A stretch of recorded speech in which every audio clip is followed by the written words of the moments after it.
It's been absolutely amazing. It's so weird how like, yes, we've been living in a pandemic, but this has been the best year of my life, honestly.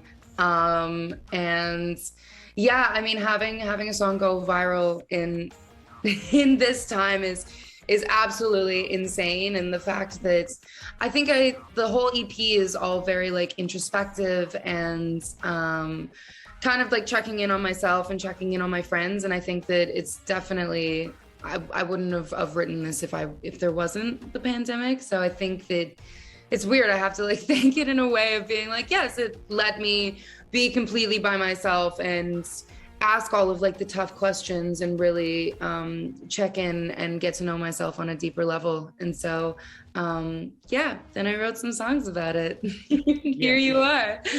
Yeah, I wanted it to kind of give people a completely different side of me. I feel like with all of the other songs that I've released previously, they've all been very like upbeat and like da da da da. Yeah. I mean, still kind of bitter, it's still kind of real, but yeah, this one, I don't know. I think that it was a good ease into like this journey of who I am, and it was a very chronological EP in the fact that like First Call was the first song that I had written that made it onto the EP. I wrote it 2 years ago and it was in like the worst time of my life. And then having it end on But I Don't being like this kind of like light at the end of the tunnel where like I love myself and I love my life and I'm kind of like free from all of like the negative thoughts and things like that. So yeah, it's definitely a chronological thing.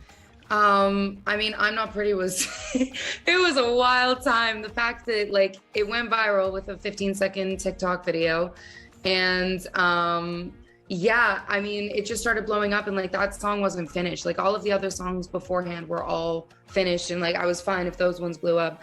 But this one, we ended up having to write it in 2 days and then releasing it 3 days later. And it was just, it kind of like paved the way, honestly, for the EP. And just in the fact that like I'm not holding back and like it is kind of nerve-wracking of being like, just say it. Like don't, just whatever you want to say, just say it. And so yeah, it's a little terrifying, but I don't think that I can go back from that anymore. Now I think I'm just gonna have to be the blunt songwriter that I am, and if you like it, that's great. If you don't, I'm sorry.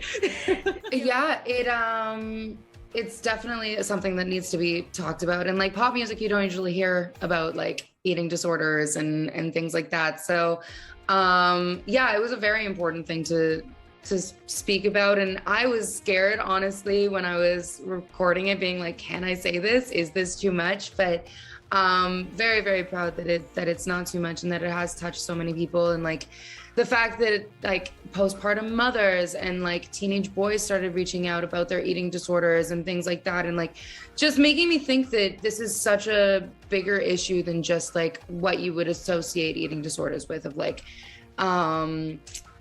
teenage girls or just women, but like it affects men. Like men look in the mirror and they're like, oh man, I don't feel 100% today. And like, I'm really glad that this song is just gender neutral and can just be there for anybody to just like be able to smile at their bellies in their mirror. I love it. Yeah, I flew to Ottawa, which is on the other side of Canada, and to go and work with Elijah Woods in his basement, and Ryan Tedder would like come in on Zoom and we would like write it together at a distance. Thank you, pandemic. We gotta love it. Gotta love the Zoom sessions. But yeah, there was a lot of just like trying whatever. And that's my favorite thing about writing with these two incredible human beings, is the fact that we are able to try different ideas. Like at one point we were like, does this need pan flute? Does this need like, what are we gonna put in this? And yeah, there's just like no wrong answer. And I really, really liked that. And the fact that there was no egos and nobody was trying to like write a hit. We were just like wanting to write good music and things that we were proud of. And I honestly hope that I'm able to stay that way as a songwriter, because it's just so much more freeing that way, instead of having any boundaries or expectations on yourself.